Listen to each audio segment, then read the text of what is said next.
martial artist. I've done a lot in my life. I love training.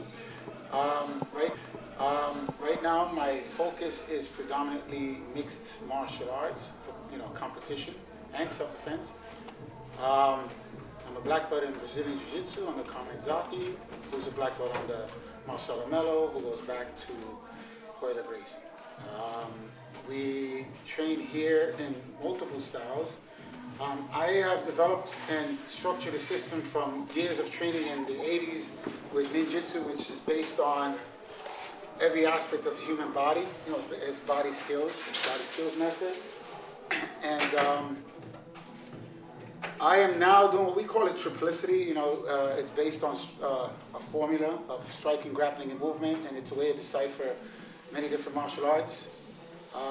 It helps you figure out ways to find solutions for any given situation. Our mixed martial arts method, which is pretty much founded on the sprawl and brawl, free fighting, sprawl and brawl, ground and pound, and obviously submission grappling, heavily based on Brazilian Jiu-jitsu. We train fighters for amateur right now. We have fun. You ready? No choke Thursdays. Dude, he's already I'm kidding, bro. We're gonna flow. Same way we did yesterday. Flow. Use your movements. We're not choking. We're not cranking. Okay. See, it's supposed to be hustle and flow, but it's muscle. Muscle flow, not the hustle. It doesn't really mix. You know what we do to the muscle on the mat, right? Yeah, attack the legs and the ankles. Can't get me on top. You ready? Oh, I can. The four-letter There word. you can. He said the four-letter word before we roll. You got it for today. This is about to be an all-out match. No, come on. I want to copy. If I knew that, I would have said the pricing. I would have came right now, 8:30, nice and energized. It's all right. M.M.A. is an evolving sport, and I think it's going back to basically becoming a full system again, which is everything that works, striking, grappling, movement. And our core system here, which we call triplicity, we use that. We balance all three. We do a lot of movements, even acrobatics. We practice acrobatics movements, footwork, boxing movement, Thai style, stepping and dancing movement, savate kicking, as well as taekwondo kicking. We do it all, for different opportunities and openings in fighting. And when someone sticks to one style, especially in MMA, you tend to, when you got a good cornerman, especially a good strategy coach, you can get very easily, you can find the weaknesses inside of these styles. Part of our triplicity here is mind, body, and spirit. I come from a traditional background as well. I believe personally that if you're just learning how to beat somebody up, you're nothing more than a thug or a brawler or a street fighter. In the early days of the UFC, they were doing it was anything goes, and because of that, it kind of kept. When the Gracie family went into the ring, they went in there to prove that you don't have to be like that. You can actually be small, skinny, and use efficient ways of defending oneself and defeating a bigger and stronger opponent. In the West, there isn't a lot of, except for karate schools and traditional schools, there isn't a lot of especially when you bring in the sport, heavily sport arts like wrestling and boxing. They don't do a lot of respect and all that, except for bowing. It's very competitive. It's like, I want to beat this guy, and it's like no different than our economic system on Wall Street. It's very competitive. That's weakness is not a good thing. Whereas the origin of martial arts is based on protecting one's family, one's self, one's country. And like me personally here at the John Negron Martial Arts Academy, we actually practice bowing. We keep the traditional. When I mean traditional, we mean a modern tradition. We don't have to be limited to doing it to a specific culture, like from Thailand, China, Korea, Japan. We keep a lot of that discipline that's needed.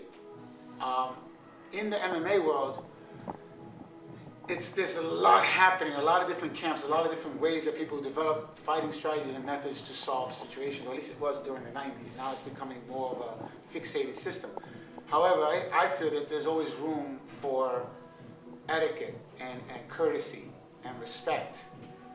The way we look at it is, when you defend yourself, let's say when you learn a fighting style, I feel you should learn something that has a level of value where you can choose to either hurt or not hurt. Predominantly, we should choose not to hurt.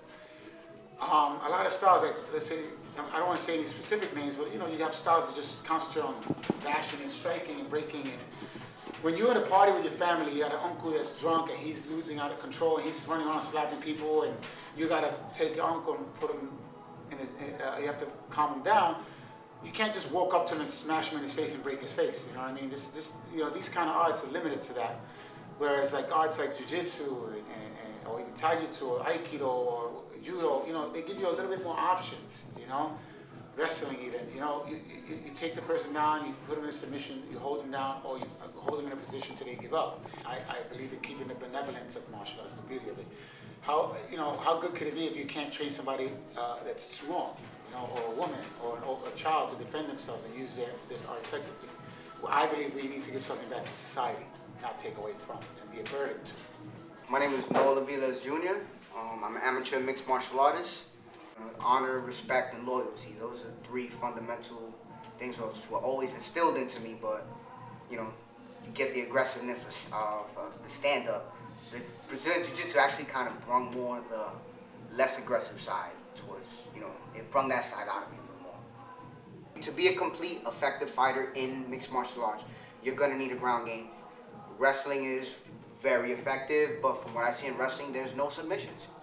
If a wrestler does a submission, it's no longer wrestling, it's jiu-jitsu. Martial arts it calmed me down. Martial arts is self-control, and it goes back to the basics: honor, loyalty, respect, respect for others, respect for those above you, respect for those under you. When you come into a dojo, like in here, with the saying here is, come humble or leave humble.